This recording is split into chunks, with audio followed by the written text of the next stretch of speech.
Hormatly prezident bilen Xitay Halk Respublikasyna saparynyň öňü syratyna ýordumyň durly ugurlaryna zähmet çekýän denanymyzy dowsukly ýordu sapary bilen baryp, bir neçe dowşuklary ýokary derejedäki gepleşikleri geçirdiler. Saparyň ikinji gününde Gurbangul Berdimuhammedow adynaky howannarlyga mätäç çağılarak himayet bermek boýunça Haýry Sahabat gadnasynyň beçeş işleri boýunça vice-prezidenti Oguljahan Atabaýew Xitay Halk Respublikasynyň bilim ministri Huay Sinpen bilen duşuşdy. Dowsukly ýorduň bilim ministri mehmany mehirli mübarekläp hemde Haýry Sahabat gadnasynyň diňe bir howannarlyga mätäç çağılarak himayet bermek bilen çäklenmän. Olaryň ýokary hili inklusiv bilim almany hem uly ähmiýet berýändigine ýokary baha berdi.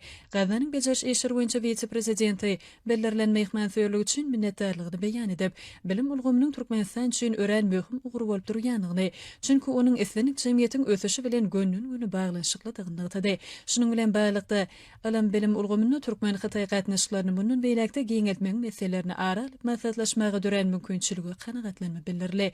Şunyň bilen baglanykda Türkmenistan bilen Xitay Halk Respublikasynyň arasynda syýasy, sowda, ykdysady we medeni insanperwer ulgamlardaky dostluk gatnaşyklaryň depgin ösürilýänligi aýratyn kanagatlanma bilen belenildi. Doşuň ahyryny Gurbangul Berdimuhammedow adynaky howannarlyga mätäç çağılary himayet bermek boýunça Haýry Sahabat gadnasynyň beçeş işleri boýunça vice-prezidenti Oguljahan Atabaýew hemde Xitay Halk Respublikasynyň bilim ministri Huay Sinpen berek-berege iň gowy arzularyny beýan etdiler.